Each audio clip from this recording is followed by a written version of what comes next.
to us, and that, God, you have allowed us to be your instruments of love and peace and service in our county and in this world. And God, I pray for these leaders, the Board of Supervisors. God, I pray that you would give them wisdom.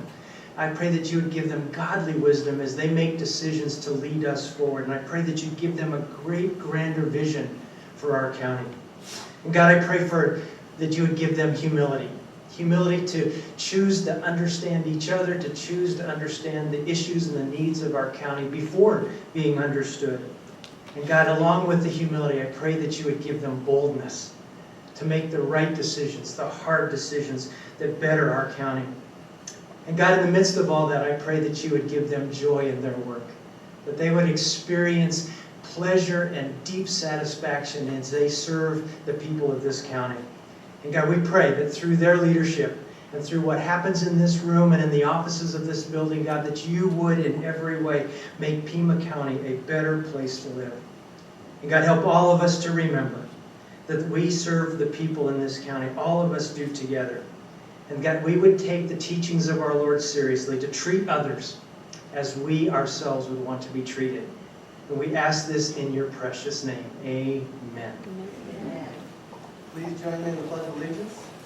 I pledge allegiance to the flag of the United States of America and to the republic for which it stands, one nation, under God, indivisible, with liberty and justice for all.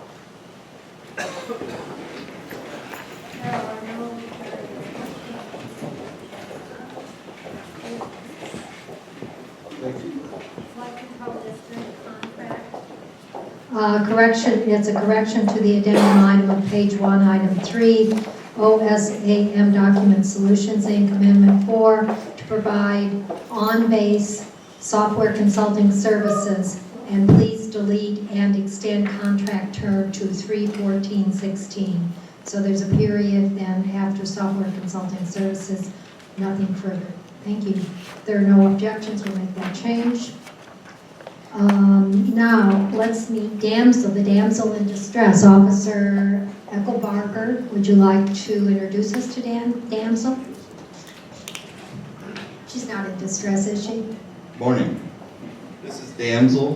Damsel is a 10-year-old shepherd mix, and she's been at our facility since the 8th of this month. She's very sweet, very, very gentle.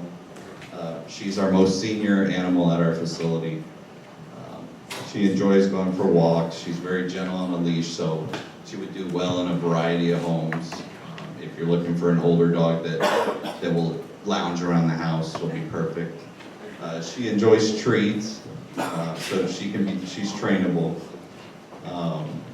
She does get along well with other animals. She had an evaluation, she passed. There were no noticeable behavioral issues with her.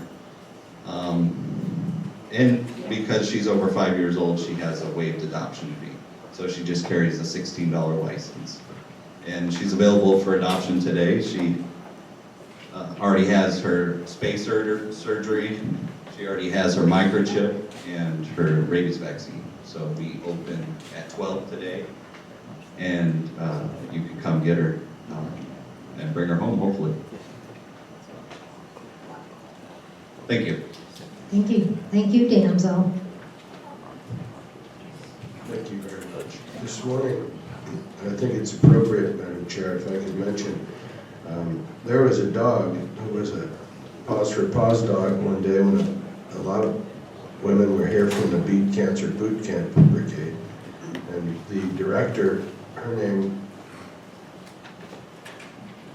a long time ago, there was a pair of directors, but Anita Kellman wound up with this Labrador Retriever. It was right about this time, 10 years ago.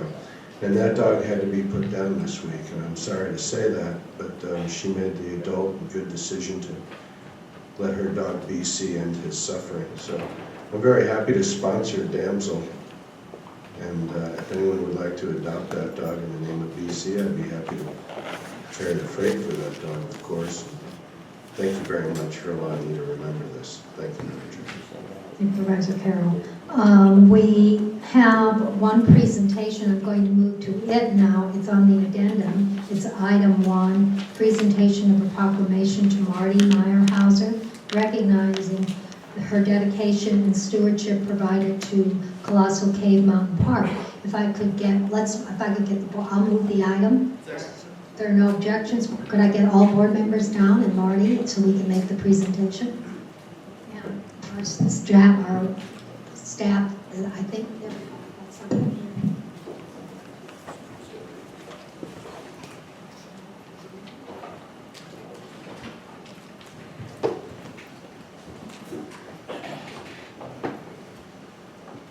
Marty, get you up here and.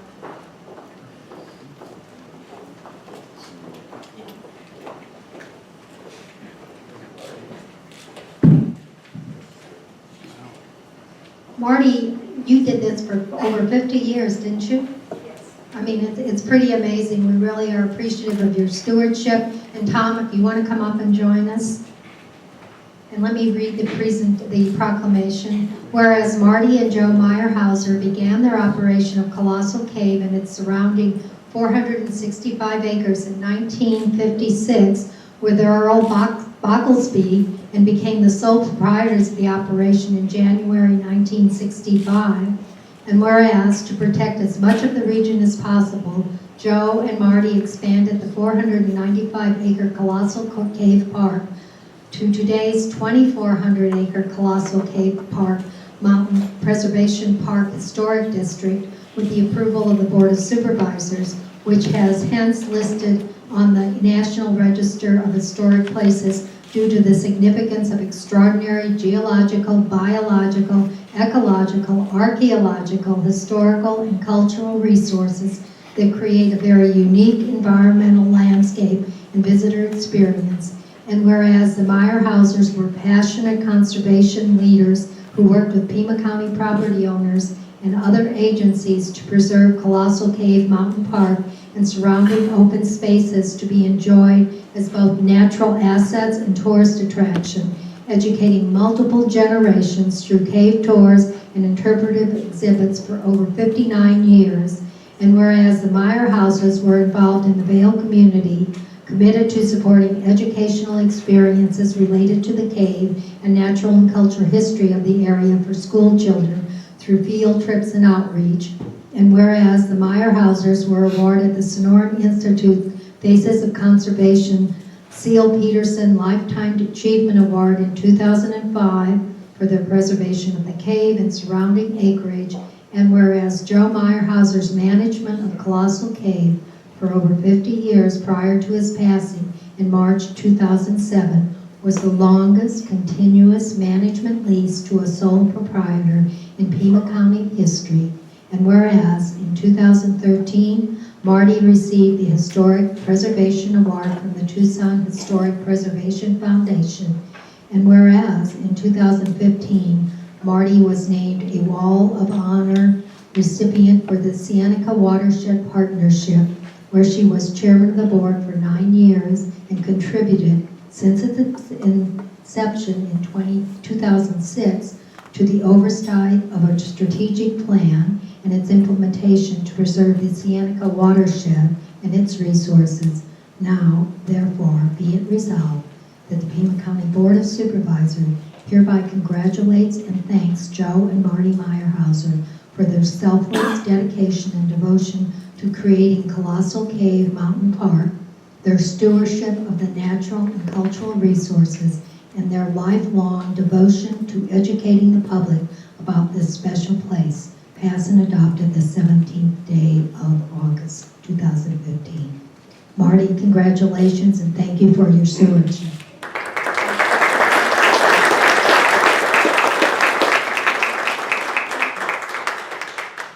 Thank you very much. I'm very glad that Joe was recognized in this. I just wish he were here. Thank you. Anybody else? Thank you. Thank you so much.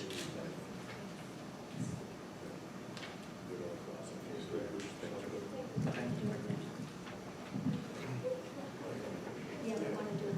Let's take a nice photo. Come on, Linda. Turn it around. Come on, guys. Yeah.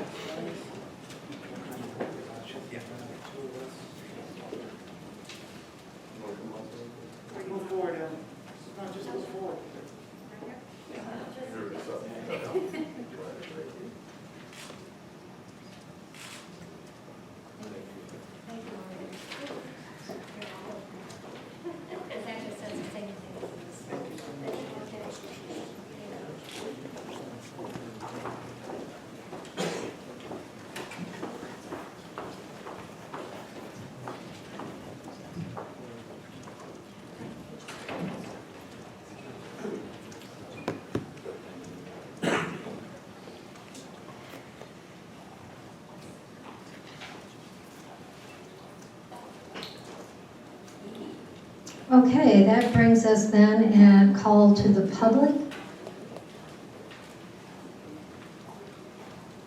Lou Sampson. Good morning, everybody.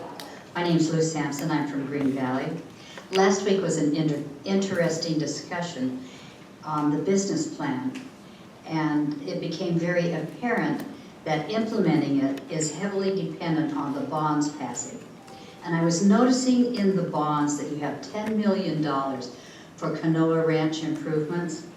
And I wanted to just tell you a little history about Canoa Ranch. In Green Valley 5 or 6 years ago, the chamber and citizens got together and they wanted to make that Canoa Ranch a visitor center and entryway into Pima County.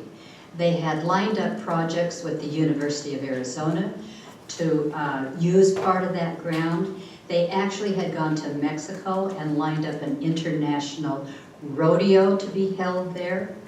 They had funds put together from corporations, from grants and that were being worked on, and the rug was pulled right out from underneath them.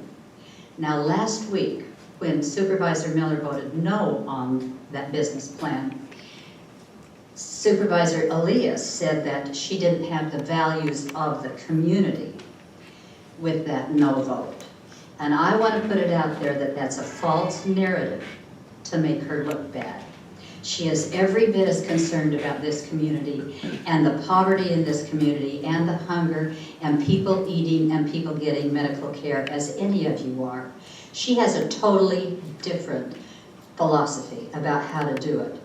Number one, you can either give people fish, or number two, you can teach them how to fish.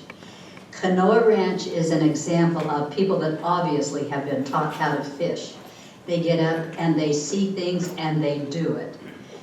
You actually are creating poverty by taking this opportunity away from the citizens and putting it on the backs of taxpayers. Thank you. Thank you, Jerry Ottoboni.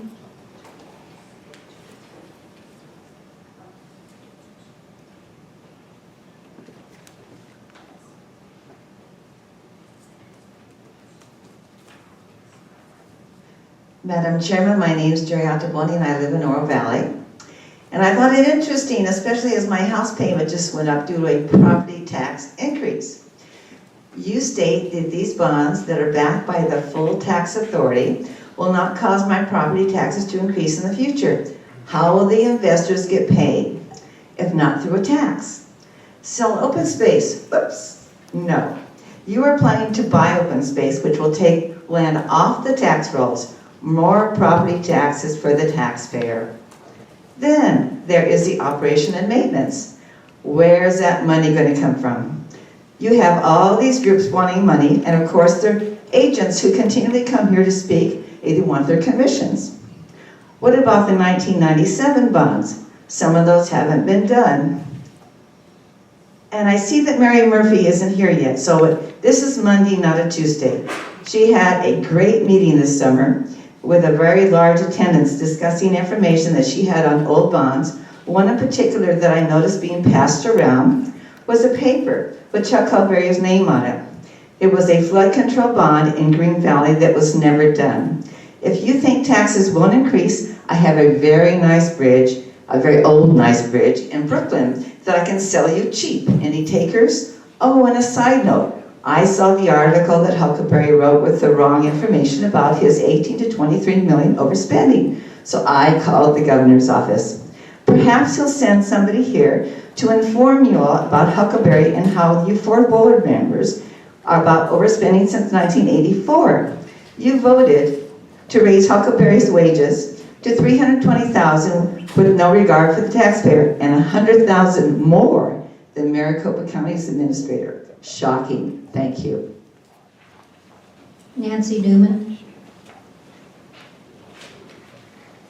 And I'm going to do a point of personal privilege before Nancy begins speaking. Mary Murphy passed away several weeks ago, and our thoughts are with her family. I'm Nancy Newman. I live in Oro Valley. Good morning. I'm representing a group of people that are concerned about the constant increase in taxes here. And we read the newspaper yesterday about the $20 million that the state has charged Pima County. So we would like to know, is that a one-time charge? Is that $20 million that the state has come forward to charge Pima County? Does that cover all the excess fees that we used of the state, I guess, since 1984? But is that a one-time charge? Is that going to happen again? We want to know that. As you know, this is called to the audience and we can't respond Okay. at this time, but I'm sure we will get a response to you. Okay, that wasn't in the paper if it was a one-time charge. It looked, as it was printed, like it was going to be forever. And so we were all curious about that. Also, we don't understand why county taxpayers have to pay TUSD fees, and our own school district, that's taxation without representation. This can't continue to happen. We don't understand what we're paying for them with no say whatsoever. And so we really want to know exactly how much is Pima County over the tax amount this year without including the $20 million that we're paying back to the state. So we want to know, is the $20 million a one-time charge and will it be paid back this year? And after and without it, how much are we over the state amount? And also, is the state there to pay $1 million to each county that overgoes their tax amount? Or is that $1 million for the entire state? We're very confused. None of these real important questions were answered in the Arizona Daily Star yesterday. Thank you. Thank you. We'll make sure we have that information posted on our website. Amber Smith.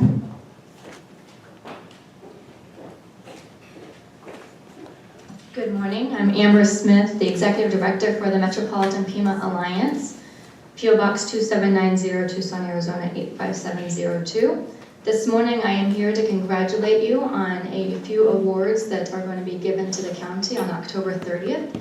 We will be having our 11th annual Common Ground Awards ceremony in which we recognize public-private sector partnerships and collaborations in which obstacles are overcome through the use of collaboration.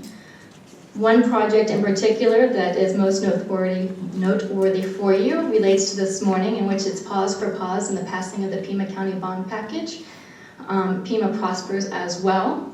They've both been identified as top 20 projects for 2015. And most notably is our highest honor is the Award of Distinction, which will be given to the Aerospace Parkway. So congratulations, and we hope to see you at that event. We will be sending out an official announcement as well, and invitations, of course, and we hope that you can come celebrate with us. Thank you. Madam Chair, Supervisor Carroll. may you repeat that date for us, please? October 30th at 5:30 p.m. at Storm Pass. Thank you.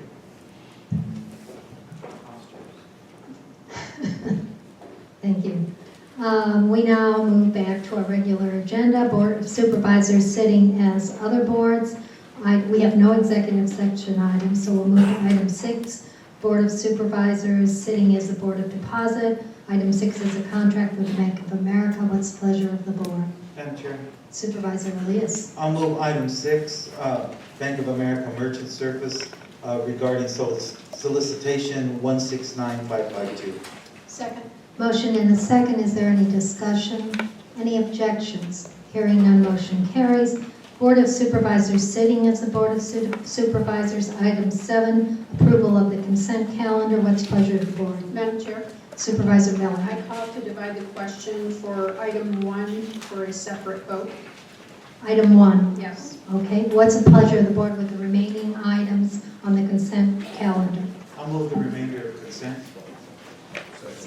Motion and a second to move remainder of consent. Any objections? Hearing none, motion carries. We now move back to item 1, community development and economic development. contract and award. Supervisor Miller. Madam Chair, I think I've expressed my concerns with this contract in the past, so I'd like to move to deny this item. Is there a second? Is there a second? Motion dies for lack of a second. What's the pleasure of the board? Madam Chair, I'll move item 1 on consent. Motion and a second to approve item 1. Objections? I believe 1 objection. I object, Supervisor yes. Miller. Any further objections? Hearing none, motion carries 4-1. Moving on to item 8, Community Development and Neighborhood Conservation, the Four Corners Rental Housing Project and Resolution 2015-59. What's the pleasure of the board? Madam Chair, Supervisor Elias. I'll go ahead and move item 8, Four Corners Rental Housing Project, including resolution number 2015-59. Motion and a second. Any objections? Hearing none, motion carries. We are now moving on to hearings. Board of Supervisors, we're going to be on item 9 and 10, and hearing the tax levy resolution and hearing the tax collection resolution. These are basically ministerial items, but these are hearings. Is there anyone in the audience that wishes to address us on these items at this time? What's the pleasure of the board then on Madam item Chair. 9? And I will have to do a roll call vote. I was going to ask for a roll call vote, but thank you.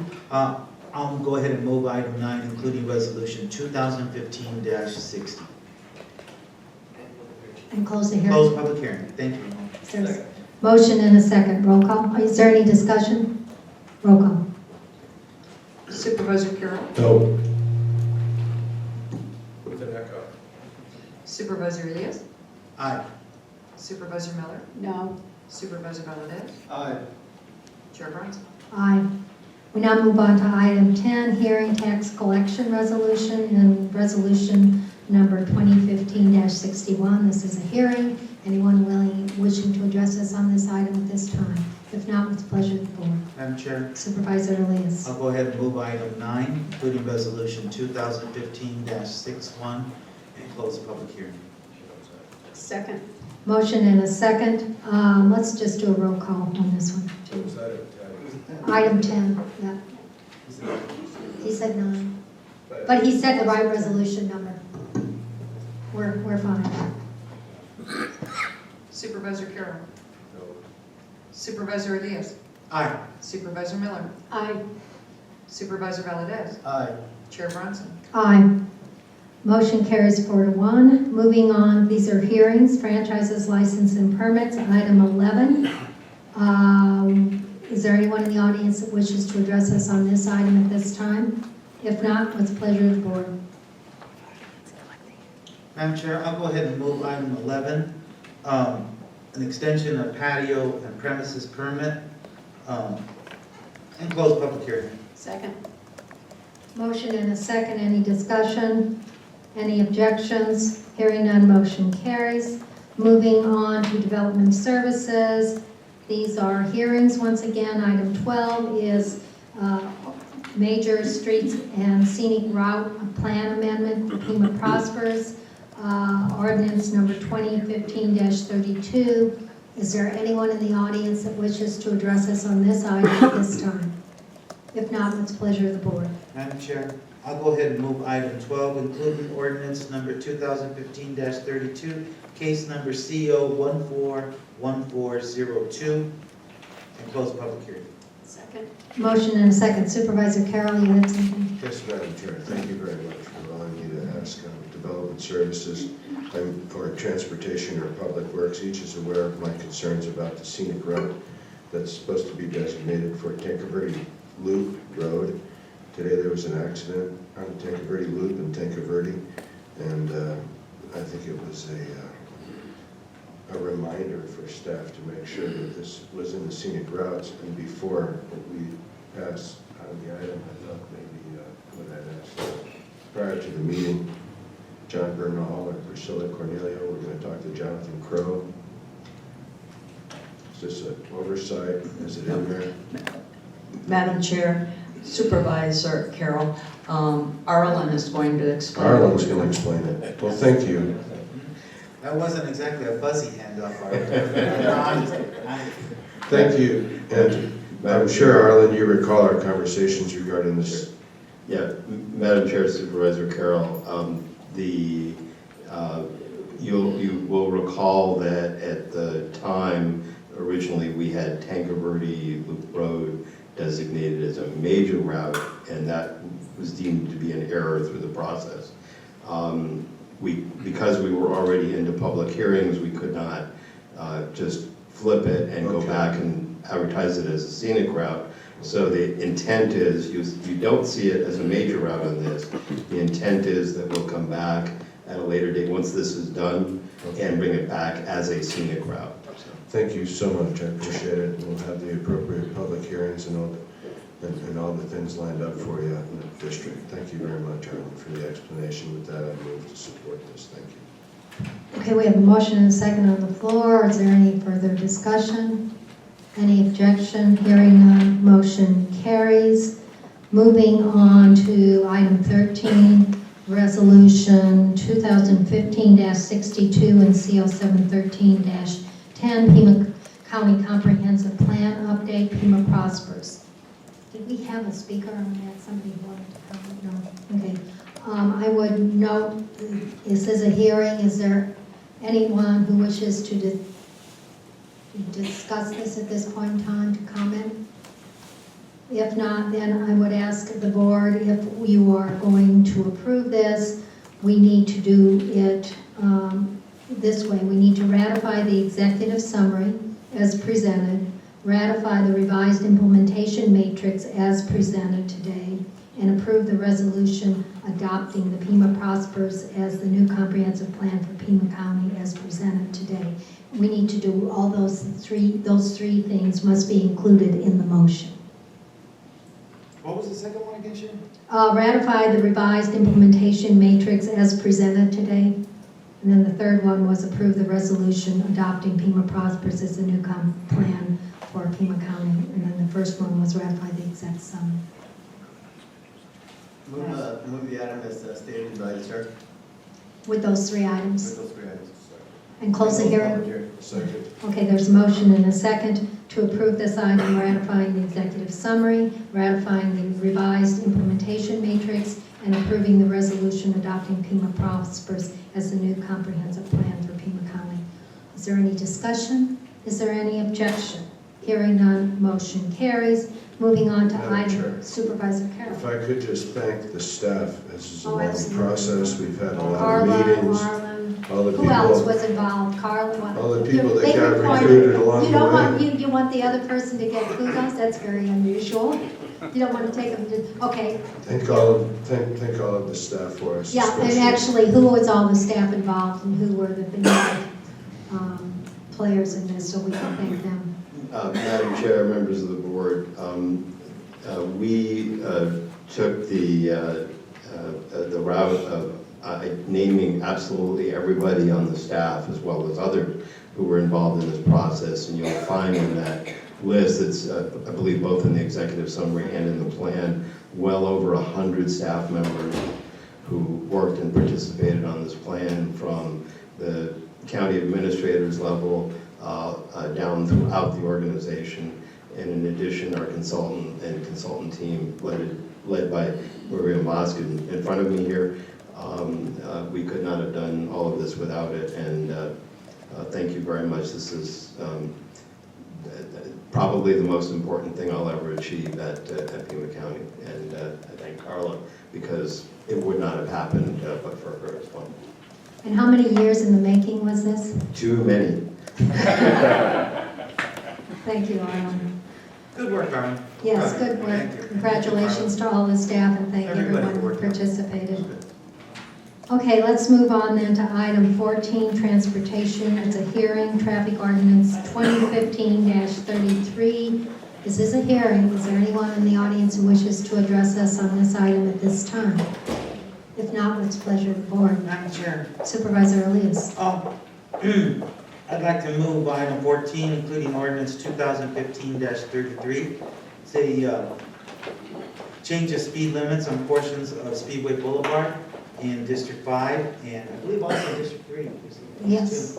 And so, slow down, everybody, and please pay attention to the new signage that will be out there. It's important for all of us. Thank you. Close public hearing. Second. Motion and a second. Any objections? Hearing none, motion carries.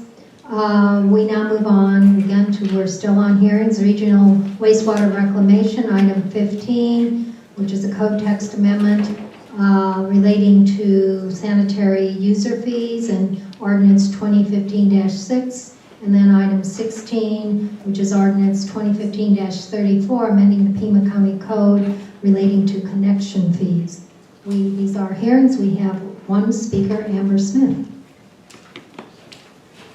I have one speaker card. Anyone else in the audience is certainly at this point able to address this should they choose. Good morning. Again, Amber Smith for Metropolitan Pima Alliance. This morning, I would like to recommend you not approve the user fees nor connection fees. As I mentioned earlier, we represent an organization about finding common ground and collaborating, and we believe at this time there is still more opportunity to try to resolve this budget gap experienced by the wastewater department. As part of that, I do serve on the advisory committee for RWRD, and so I'm intimately aware of these issues, and I respect the problem that they are encountering. So I do encourage the board to continue to push staff to find some creative solutions in resolving this issue. They are working hard already. I have received some extremely positive feedback from my members on the customer service that they've been providing, especially over the last 6 months. So I don't want there to be any solutions that jeopardize their ability to perform, but I also don't want to overburden users as well as the business community should some connection fees be increased. So thank you very much. Thank you. Is there anyone else who wishes to address us on this item at this time? Is there anyone else? Mr. Huckleberry, any comments? Madam Chair, the user fee increase of 3% is relatively modest compared to the Consumer Price Index, and that I think that you will either be facing modest increases, or if we continue to skip years, we'll face a larger increase in the future. So I think we would continue to recommend that the board consider both items. All right. Any comments from board members? Madam Chair, I have some questions. Supervisor Miller. One of the questions I have is on the 2015 financial plan. I'm looking at the draft from January 15th. And on there is the operations and maintenance cost goes from 83.9 million to 98.1 million. And the 83.9 is 2015. And it goes up in 2019 to 98.1 million. That's a 17% increase in operations and maintenance costs.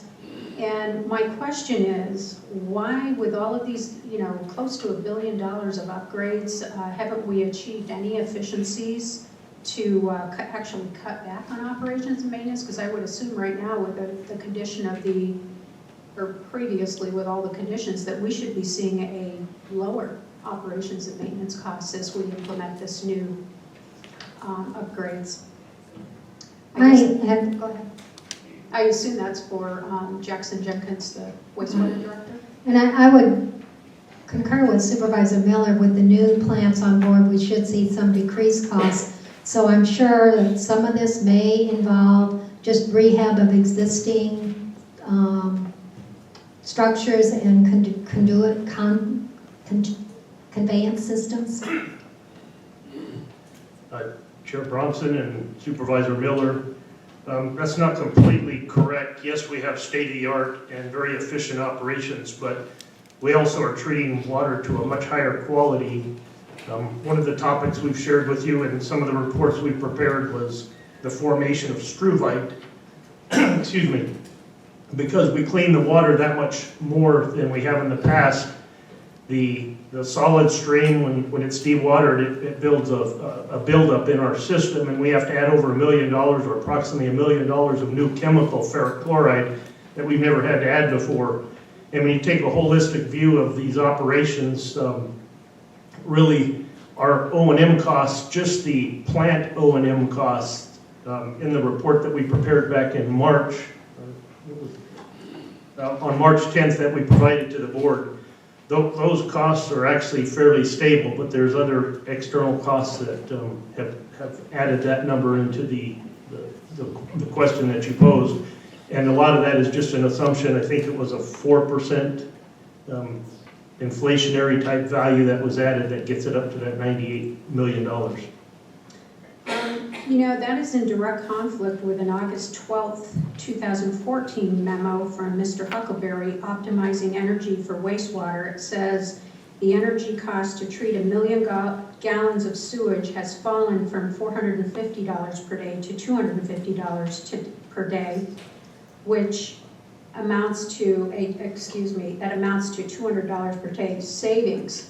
And that's per million gallons. How many million gallons do we treat in a day, and why is that in direct conflict with this memo? The energy costs are less per million gallons. We treat approximately 60 million gallons a day.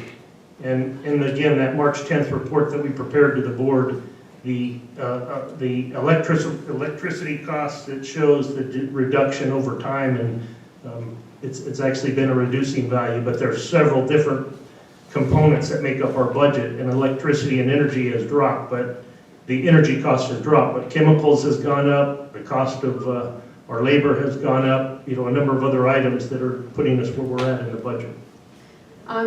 That's curious, because if we have this memo saying it's costing less to do the treatment, you're saying it's the energy has gone down, and I've heard that from you previously, but the cost for chemicals has gone up, and in this memo it's talking about specifically about treating the sewage. And if you look at what you just stated, if you treat 60 million gallons a day and you extrapolate that out over a year, that's a $4.5 million savings.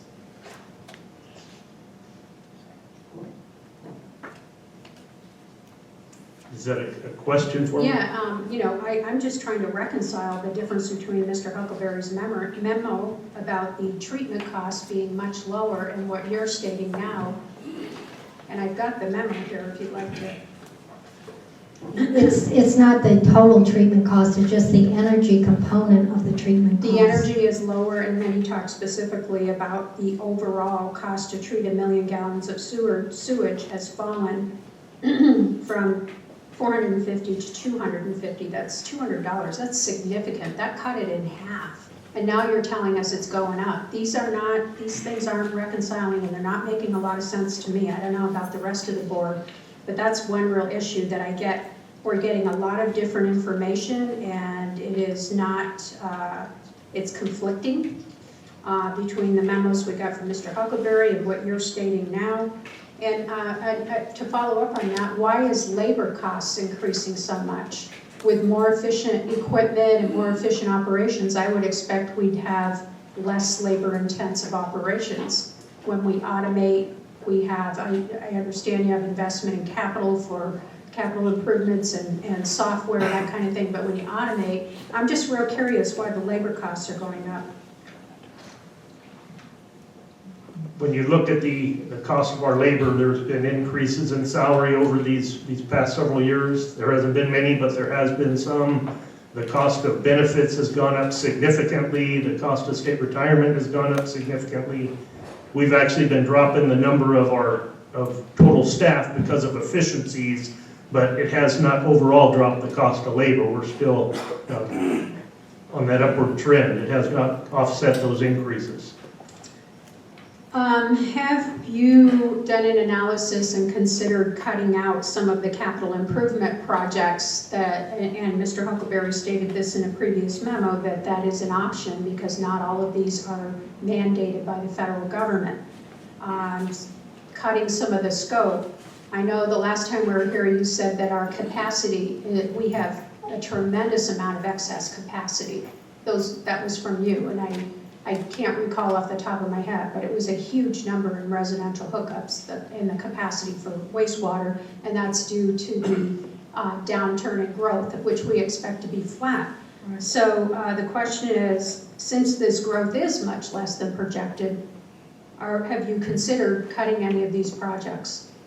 In our 5-year capital improvement program, we do not have any capacity increases in the treatment division. My reference back at that time was for treatment facilities. We have almost 95 million gallons per day of capacity for the 60 million gallons that we treat a day.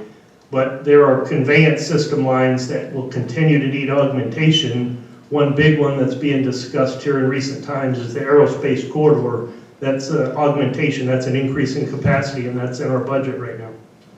And is that specifically for growth down there, or what is the growth projections out in that area? Are we expecting a tremendous increase in that? These are lines that we have to, first of all, add the corridor, the aerospace corridor along the, over by Hughes Aircraft, or Raytheon, I'm sorry, and it's connected to several main interceptors, starting with the old Nogales interceptor and the southeast interceptor, and those all have to be augmented to handle more flow because they're very much full, those major pipelines.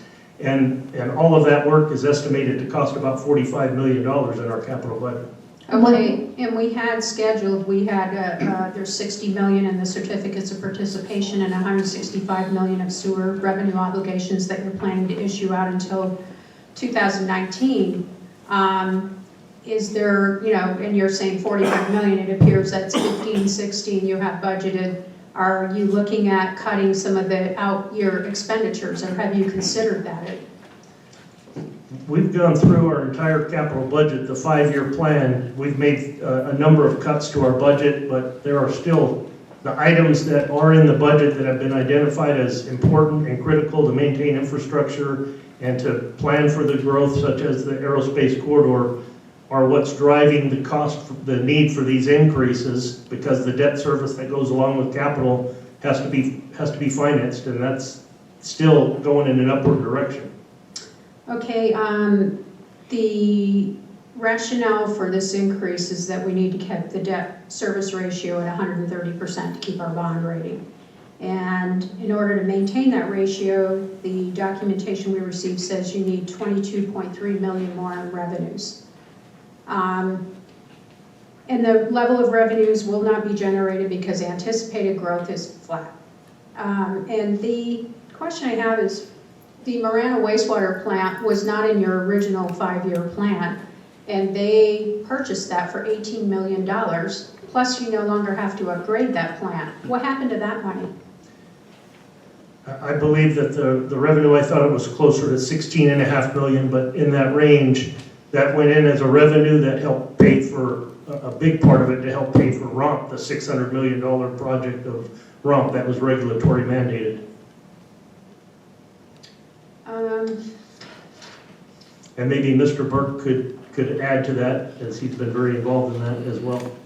Madam Chair, Supervisor Miller, the money received from the town of Marana went to pay for the debt for the construction of the facility they took possession of. So it was, all the money was allocated to the debt existing for that facility. How long had that facility been there? From my understanding, it was very old and aged. Is that correct, or? Madam Chair, Supervisor Miller, there had been improvements done in the last 5 to 10 years.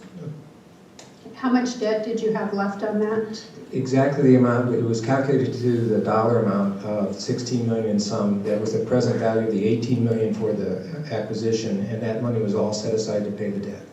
Okay, thank you. Mr. Huckleberry? Yes, Madam Chair.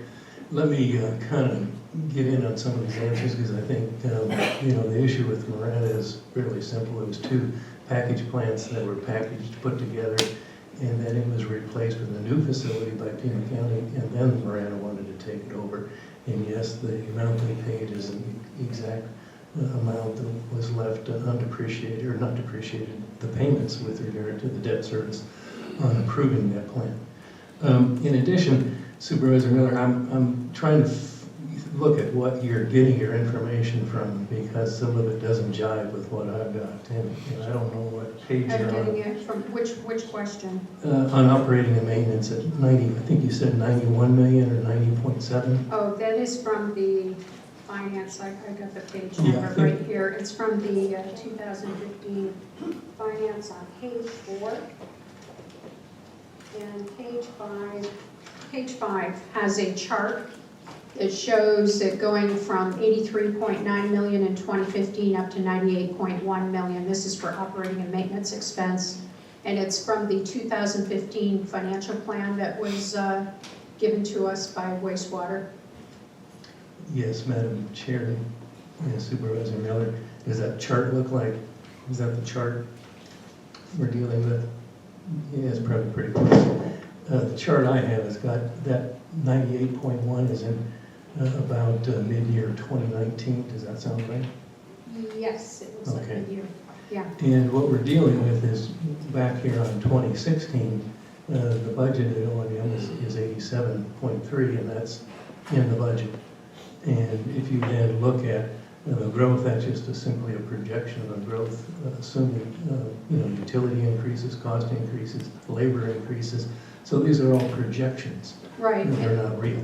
But he's basing the rate on these projections, correct? The rate increase, the calculation to come up with The rate increase request. is based on the short-term O&M expenses, and that's probably closer to the 87 to 90 range. Then my question is, why would we have that going up $17 million in 4 years?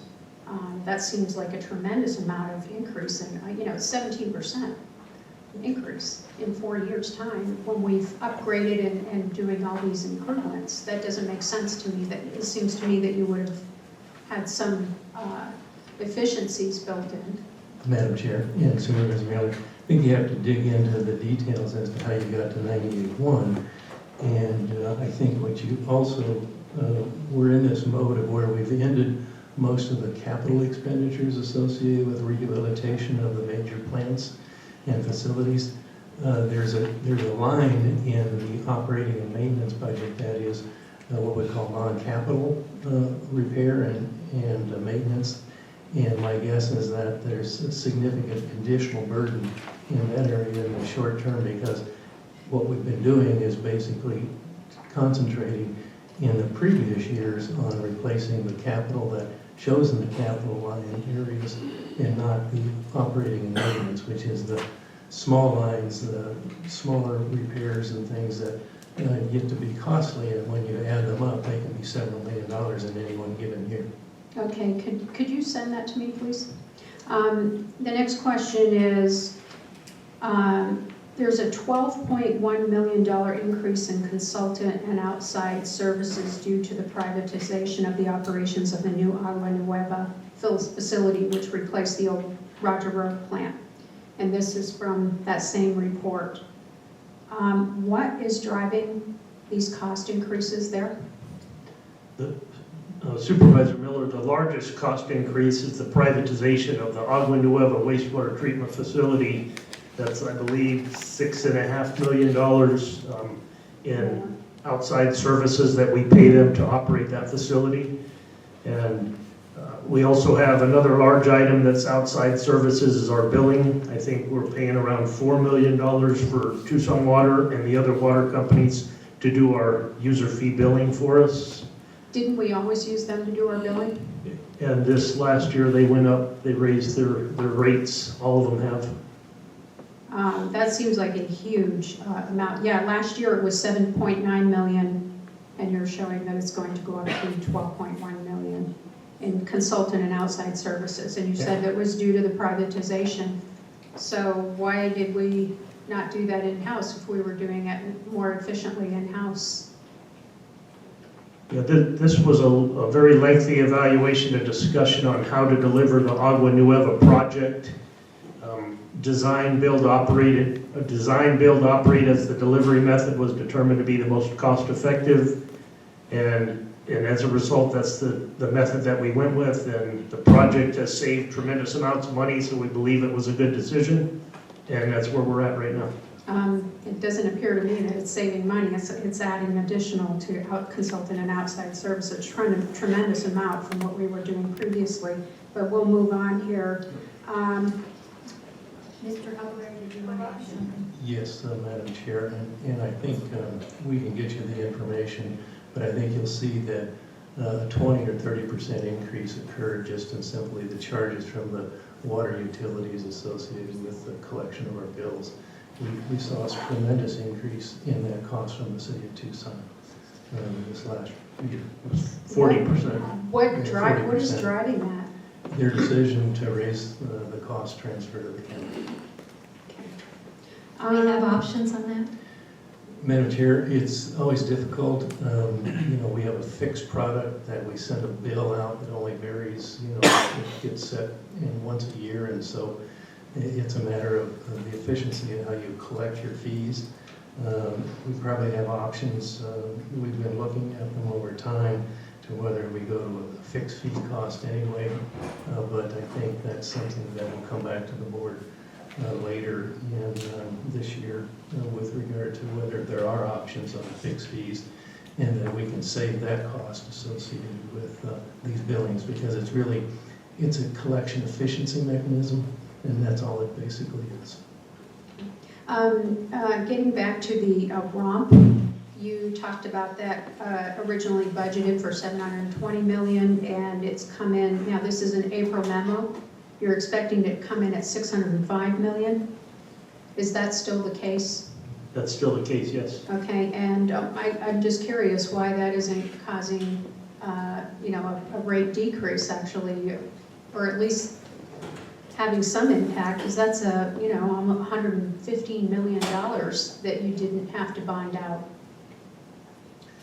Yes, Madam Chair and Supervisor Miller. What it is, it's a projected total cost, and it's just the fact that we haven't had the bond yet. So these rate increases would be higher had we had the bond, that additional capital cost. Okay, got that one already answered. As I look at this, the one thing that I never agreed on voting for was the $4.1 million building expansion for the University of Arizona building out there at the wastewater plant. And the most recent was the $1 million purchase of the Dodge Boulevard building to use for maintenance and repair of vehicles, conveyance, and for storage and a little bit of office space. And when you bought that for $1 million, you told me immediately you had to replace the roof, etc. And I don't know what the full cost. I would like to get that information of rehabbing that building to get it with office space and all of the things you needed. But the one thing that we did do, we invested $18 million in a facility that was to consolidate all of the repair and maintenance operations of our vehicles. And we spent, it was projected to be $14.5 million, and we spent 18, and we built a 20-bay facility that can take road graders and everything else, and it's a state-of-the-art LEED certified facility, and then we would go ahead and purchase a building for $1 million. That makes it very difficult for me to approve a rate increase for you when you're not cutting spending, and in this case, purchasing that building was not necessary in my opinion. We should have seen this continued downturn coming, and I question the need for the extent of the improvements in terms of capacity. We'll not likely see another boom in Pima County, not in the near future, that's for sure. And along with it, that windfall for Marana that I don't believe was in the original plan that I looked through, that should have caused some savings there as well. My suggestion is that you could do better by cutting your spending and stop all of the unnecessary purchases. Yeah, they're nice to have. I'm sure it makes life easier, but the whole point of building that $18 million facility that just came online in 2014 was to consolidate those operations. And if you read the Pima County online on that facility, it's about efficiencies, having people in one place, building a sense of community for the employees. And then we continue doing things like this after we consolidated, and now we're back to getting all these little operations, duplicating effort, duplicating employees, in my opinion, because you're going to have the staff there at the other facility, plus now you have to have people doing vehicle repairs. I just cannot continue to listen to the same rhetoric that our costs are too high and we have to increase taxes on the taxpayers and the ratepayers of Pima County. And with that, I will move to deny the ordinance number 2015-6 of the Pima County Board of Supervisors relating to wastewater And I believe this is a public hearing, so I will close the public hearing. So you're referencing 15. Yes, you are. Yes, you are. Second. Second, any discussion? Roll call. Well, I did want to say this, you know, frankly, I think Ms. Miller has some good questions. And I'm really glad that Mr. Huckleberry was here to answer those questions, because I did not feel filled with confidence with the information that we received from our wastewater staff. Roll call. Supervisor Carroll. Aye. Supervisor Elias. No. Supervisor Miller. No. You mean yes? Oh, I'm sorry. We'd Oh, like move to to deny, yes. Give you a chance to change your Yes. vote. Never mind. Yeah, it's a yes, right? When you make the motion, vote yes. Thank you, Ray. I'm glad you clarified that for me. It is a yes. Thank you. Supervisor Valdez. No. Chair Bronson. Yes, motion carries. Item 16. Ordinance number 2015-34 is a hearing. Is there anyone in the audience that wishes to address us on this item?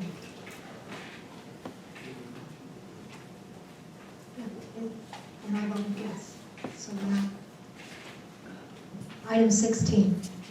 Madam Chair, Supervisor Miller. I had a few questions on this one as well. The connection fees, as you described in your report, are at a historic low due to the continued recovery and how sensitive development is to these increases in connection fees. And as a matter of fact, we just lowered those connection fees or made a flat rate for residential.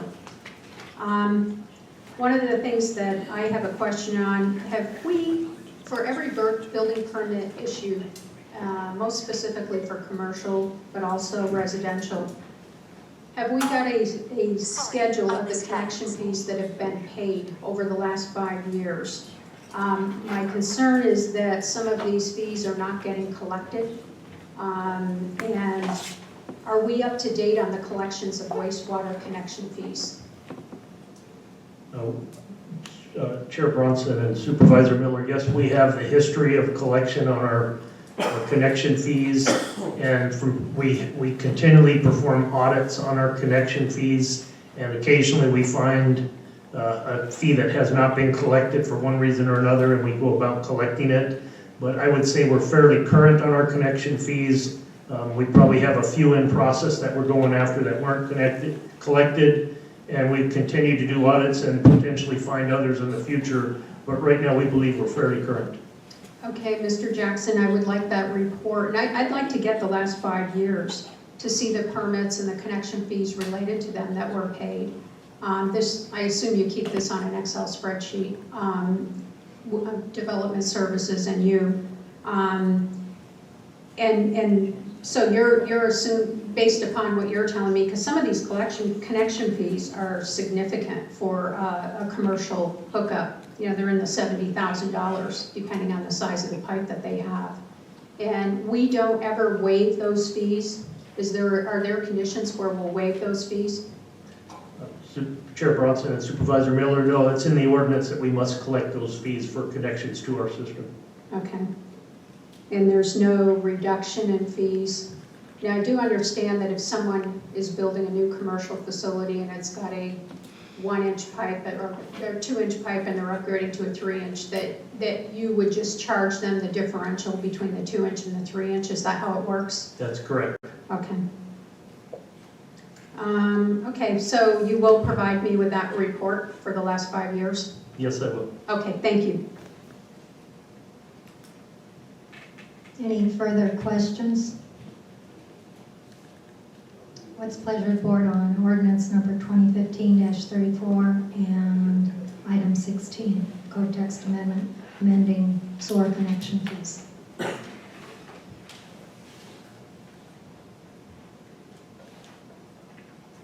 Madam Chair, if no one else will make a motion, I'm going to close the public hearing if no one else wishes to speak.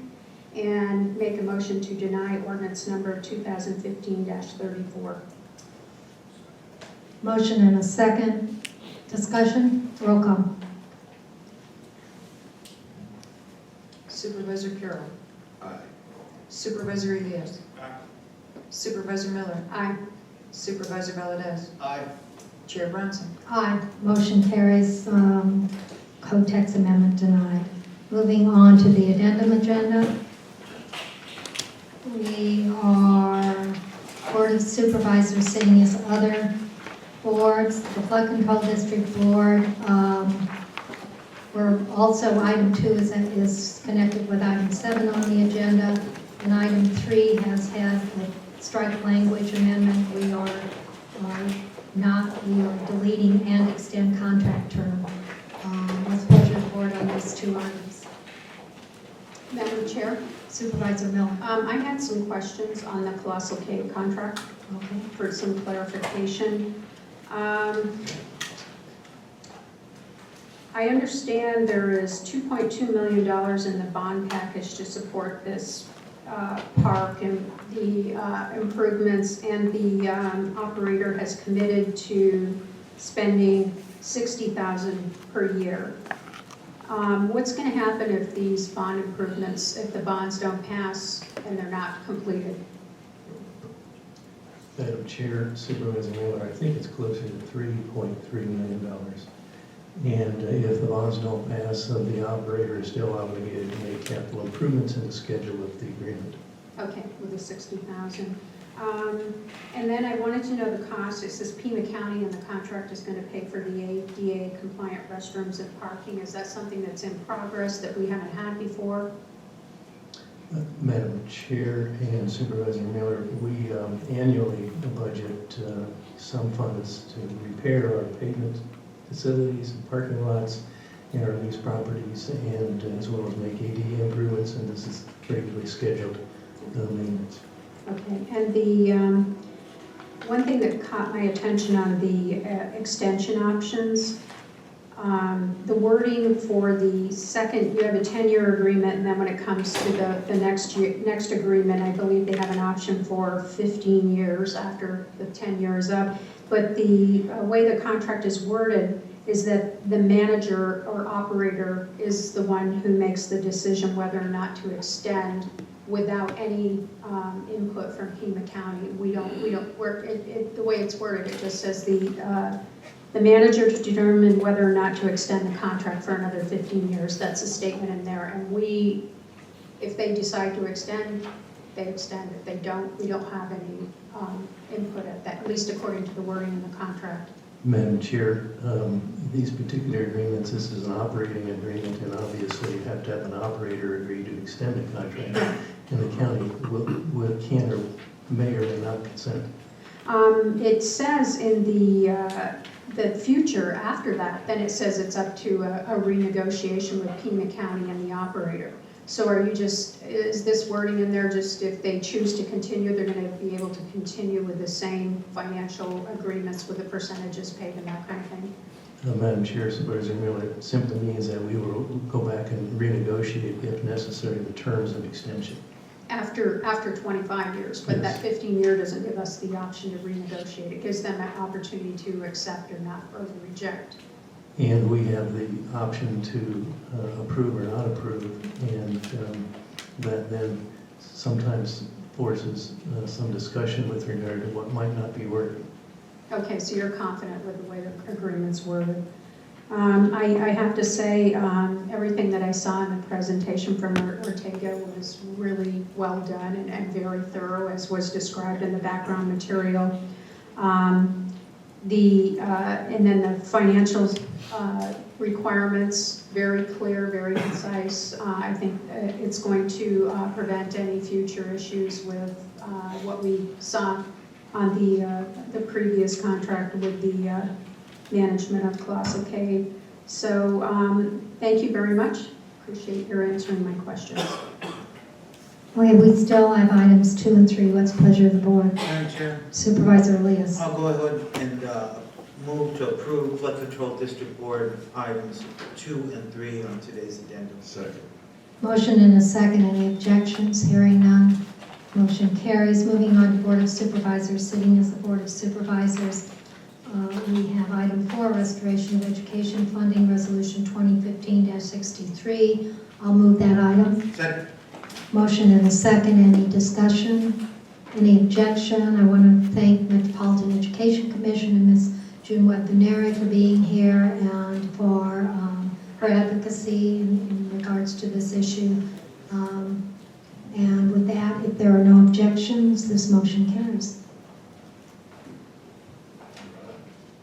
Moving on to item 5, Justice of the Peace Precinct 2, Supervisor Valadez. Madam Chair, are we taking point 5A and 5B separately? Or? 5A and B together. Okay. Madam Chair, I think we need to make sure that we have a clear and transparent process. So let me go and see if I can make a motion to try and cover all those things. I move that we accept the resignation of the Honorable Jose Luis Castillo effective August 30th, 2015. Furthermore, that we create a process and that applications for the position comply with the following requirements. 18 years of age or older at the time of appointment, registered to vote in the precinct, resident of the precinct, and same political party as the person vacating the office, which is Democrat. That the interested parties file the following: the clerk of the board, a letter of interest, a resume, financial disclosure. Number 3, the submission deadline will be 5 p.m. Friday, August 28, 2015. Number 4, the clerk of the board will advertise the selection process in the Arizona Daily Star and the Daily Territorial and will post the information on the Pima County homepage. Information regarding how to submit public comments will be included. Number 5, the League of Women Voters has agreed to conduct a public forum to introduce and interview the candidates, which will take place Thursday, September 10, 2015, from 6 to 7:30 p.m. at the Ekstrom Columbus Library at 4350 East 22nd Street, Tucson, Arizona. And number 6, the Board of Supervisors will make the appointment of the Justice of the Peace Precinct 2 at their meeting on September 15, 2015. Second. Do that in the form of a motion. There's a motion and a second regarding the acceptance of the resignation and the process to be followed in the appointment. Is there any discussion? Any objection? Hearing none, motion carries. And finally, sorry, we've been sitting back there patiently all this time. County Administrator, item 6, appointment of the Public Defender. I'll move that item. Second. Motion and Can a we have second. a roll call, please? Roll call. Motion and a second. Any discussion? Roll call. Supervisor Kira. Aye. Supervisor Elias. No. Supervisor Miller. Aye. Supervisor Valadez. Aye. Chair Bronson. Aye. Motion carries 4-1. Congratulations, Mr. Sonnenberg. Thank you. And good luck. Moving on to contracts and awards. Item 7, and on procurement, item 8, under 9, recorder, regional wastewater 10, and boards, commission, and committee, item 11. If there are no objections and nobody wants to divide those questions, I'd entertain a motion to move items 7, 8, 9, 10, and 11. So moved. Second. Motion and second. Any objections? Hearing none. Motion passes. And with that brings us to the conclusion of today's meeting. If there are no objections, this meeting stands adjourned. I'm so confused. What?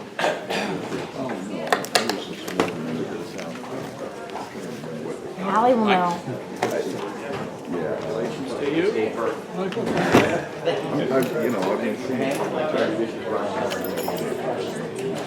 This is my boss.